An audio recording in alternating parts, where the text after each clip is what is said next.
नमस्कार, स्वागत है आपका। न्यूज कुट देख रहे हैं आप और मैं हूं आपके साथ लता। केदारनाथ में होने वाले उपचुनाव के लिए प्रत्याशियों के लिए नामों का चयन करने के लिए जो है, चाहे कांग्रेस हो चाहे बीजेपी हो, दोनों ही पार्टियां जो है माथापच्ची करने में लगी हुई हैं।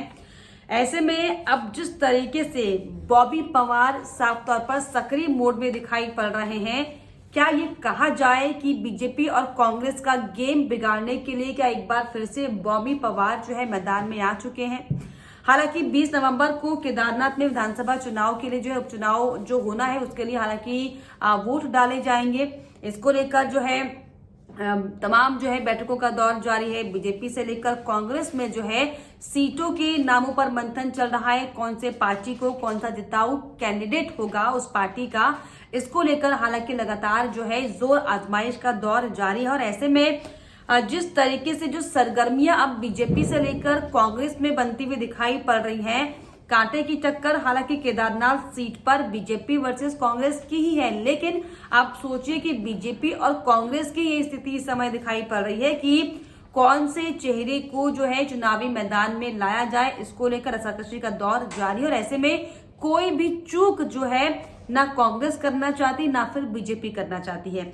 हालांकि बीजेपी के पास जो है साफ तौर पर जो है ये इम्तिहान की घड़ी देखी जा रही है बीजेपी के लिए। वो इसीलिए क्योंकि जिस तरीके से अगर हम अभी हाल ही में जो उत्तराखंड में 2 सीटों पर उपचुनाव हुए थे, चाहे मंगलौर की बात हो चाहे फिर बद्रीनाथ सीट की बात हो, हालांकि अक्सर हम ये देखते हैं कि जिसकी सरकार प्रदेश में होती है बाइपोल इलेक्शन वही जीतता है। लेकिन जिस तरीके से जो हार का सामना बद्रीनाथ सीट पर अयोध्या में राम मंदिर बन जाने के बाद करना पड़ा, इसलिए दरअसल बीजेपी के लिए इम्तिहान की घड़ी। और जिस तरीके से मंगलौर सीट पर जो समीकरण बीजेपी के खिलाफ बिगड़ते हुए दिखाई पड़े, ये दरअसल बड़ी वजह है कि बीजेपी के लिए ये बड़ी इम्तिहान की घड़ी है। क्योंकि अब जो है ये जो चुनाव होगा केदारनाथ सीट पर, इस पर प्रतिष्ठा जो है बीजेपी की दांव पर लगी हुई है।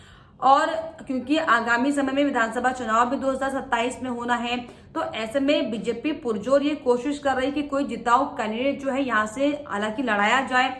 वहीं अगर हम कांग्रेस की साफ तौर पर बात कर लें तो कांग्रेस की स्थिति भी कुछ खास होती बनती यहाँ पे दिखाई नहीं पड़ रही। क्योंकि कांग्रेस की तरफ से भी हालांकि जो नाम जो है प्रदेश प्रभारी कुमारी शैलजा को भेजे गए हैं जिन नामों पर मुहर लगाने के लिए। आप सोचिए पीछे से जो तमाम चाहे कांग्रेस के आला नेता हो, कांग्रेस के अध्यक्ष जो हैं प्रदेश अध्यक्ष करण महारा की बात कर ले, इस पर उन्होंने दरअसल आपत्ति जता दी है कि बिना उनसे पूछे या फिर बिना उन्हें बताए जो है नामों का पैनल जो है वो सीधे दिल्ली भेज दिया गया। इसके अलावा जो दूसरा बड़ा चेहरा कांग्रेस में है शिषपाल सिंह बिष्ट ने हालांकि मोर्चा खोल दिया है। वो ये कह रहे हैं कि उनसे कोई चर्चा नहीं की गई और दरअसल कांग्रेस में अब जो प्रत्याशियों के नामों का ऐलान होने वाला है इसमें भी मैच फिक्सिंग की गई है। तो नामों को लेकर लगातार जो है माथापच्ची का दौर जो है साफ तौर पर बीजेपी से लेकर कांग्रेस में दिखाई पड़ रहा है। लेकिन बीजेपी के लिए दरअसल यहाँ पर ये प्रतिष्ठा का सवाल इसीलिए है क्योंकि पीएम नरेंद्र मोदी का जो है ड्रीम प्रोजेक्ट इसे माना जाता है। बद्रीनाथ सीट यहां से हारे, बंगलौर हारे उत्तराखंड से, इसीलिए दरअसल ये बाइपोल इलेक्शन बहुत इंपॉर्टेंट हो गया है। इसके अलावा सबसे बड़ी जो परीक्षा है बीजेपी की वो ये भी है दरअसल कुलदीप सिंह रावत, जो कि फुल ऑफ जो है तेवरों से भरे हुए दिखाई पड़ रहे हैं। वो साफ तौर पर अपने आप को केदारनाथ सीट पर दावेदार के तौर पर देख रहे हैं। और अगर बीजेपी यहां से कुलदीप रावत को टिकट नहीं देती है तो वो पूरी तैयारी में है कि वो पार्टी को छोड़ देंगे। और कुलदीप हालांकि सोशल मीडिया पर भी ये कहते हुए लगातार दिखाई पड़ रहे हैं कि उन्हें राज्य मंत्री या फिर मंत्री स्तर के पद की पेशकश तक की गई है। और जो 6 नाम संसदीय बोर्ड को भेजे गए हैं उनमें कुलदीप रावत का नाम भी शामिल है। लेकिन बद्रीनाथ के सबक के बाद केदारनाथ में पार्टी की नर्सरी से बाहर के चेहरे पर दाव लगाने का जोखिम जो है पार्टी नहीं उठाएगी, इस बात की संभावना भी जताई जा रही है। माना जा रहा है कि पार्टी ऐसे चेहरे पर हालांकि दाव लगाएगी जिसके लिए पार्टी कैडर का भरपूर समर्थन हो। और कुलदीप रावत का नाम जो है इसमें थोड़ा सा आशंकित होता हुआ दिखाई पड़ता है। हालांकि बीजेपी की अगर हम कैंडिडेट्स की बात कर लें तो आशा नौटियाल जो पूर्व विधायक रह चुकी है उनका नाम यहाँ पर चल रहा है। दिवंगत विधायक शैला रानी की बेटी ऐश्वर्या रावत का भी नाम यहाँ पर चल रहा है क्योंकि हो सकता है कि बीजेपी सहानुभूति के वोट लेने की कोशिश के लिए हो सकता है कि शैला रानी की बेटी यानी कि ऐश्वर्या रावत पर दांव खेल सकती है। अब इसके अलावा आम आदमी पार्टी के कभी सहयोगी रहे, बड़ा चेहरा रहे कर्नल कोठियाल भी इस उम्मीद में है कि उन्हें यहाँ से टिकट मिल जाए। कुलदीप रावत जो है बीजेपी के प्रमुख दावेदारों में से एक साफ तौर पर दिखाई पड़ रहे हैं, लेकिन मुश्किल यहाँ पर बीजेपी के लिए इसीलिए क्योंकि जो 6 नाम अभी तय किए गए हैं, कई और नाम पीछे से जो है वो शामिल होते हुए दिखाई पड़ रहे हैं विधायक की रेस में चुनाव लड़ने के लिए। लेकिन यहाँ पर जो बीजेपी के जो प्रत्याशी के तौर पर खुद को प्रोजेक्ट करने की कोशिश कर रहे हैं, उनके लिए मुश्किल ये भी है कि इस समय केदारनाथ का जो उपचुनाव है वो आगे खाई पीछे कुआं वाली स्थिति के तौर पर है, क्योंकि बीजेपी आलाकमान की तरफ से साफ तौर पर यह कह दिया गया है कि अगर अभी जिस नेता को इस सीट से जो है प्रत्याशी बनाया जाएगा 2027 में उन्हें टिकट नहीं मिलेगा। यानी कि जो दावेदारों की जो फेरिस्त है वो दरअसल इतनी लंबी है कि बीजेपी को शर्तों के आधार पर जो है प्रत्याशियों का चयन करना पड़ रहा है। अब वही अगर हम कांग्रेस की बात कर लें तो पूर्व विधायक मनोज रावत का नाम यहाँ पर जो है साफ तौर पर दिखाई पड़ रहा है। कुंवर सिंह संजवाड़, हरक सिंह रावत जो है वो भी अपने आप को प्रबल दावेदार के तौर पर जो है पेश कर रहे हैं। लेकिन जिस तरीके से जो माथापच्ची कांग्रेस से लेकर बीजेपी में दिखाई पड़ रही है, क्या इसका फायदा अब बॉबी पवार के एंट्री से बॉबी पवार को मिलेगा क्या?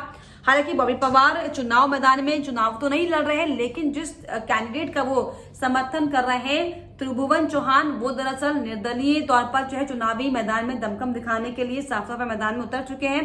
और अगर हम लोकसभा चुनाव की बात करें तो किस तरीके से बॉबी पवार ने बीजेपी और कांग्रेस का गेम बिगाड़ने की कोशिश की थी, सबने देखा था कि कैसे पहली बार चुनाव लड़े बॉबी पवार जो है बहुत ही कम अंतर से जो है चुनाव हारे थे। कांग्रेस और जो बॉबी पवार का जो पार्टी है निर्दलीय, हालांकि वो लड़े हैं लेकिन यूकेडी ने समर्थन उन्हें जरूर दिया हो, लेकिन जो अंतर हार का था कांग्रेस के साथ मात्र 1 लाख के करीब आसपास वो अंतर था।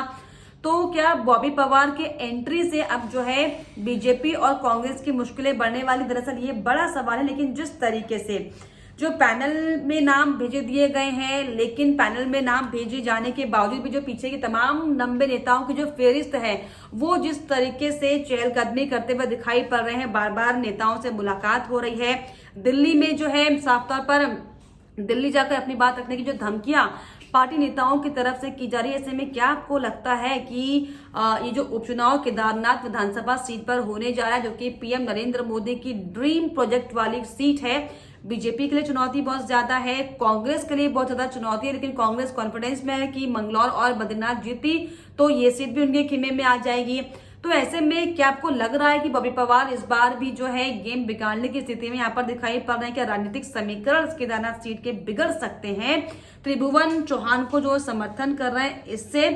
ऐसे में क्योंकि अब जो है कम ही समय बचा हुआ है नामांकन करने के लिए, 29 अक्टूबर का आखिरी वो दिन है जब जो है दो तमाम पार्टियां जो है आखिरी ये दिन है कि नामांकन उन्हें करना होगा। लेकिन बीजेपी और कांग्रेस में जिस तरीके से रस्साकशी का दौर जारी है और समय जिस तरीके से निकल रहा है, जो स्थितियां राजनीतिक गलियारों में बनती हुई दिखाई पड़ रही है, क्या इसका फायदा बॉबी पवार उठा कर ले जाएंगे? ये दरअसल क्या आपको लग रहा है, इसको लेकर हमें कॉमेंट बॉक्स में जरूर लिखिएगा। इसके अलावा हमारे चैनल को लाइक, शेयर एंड सब्सक्राइब करना भी ना भूलें।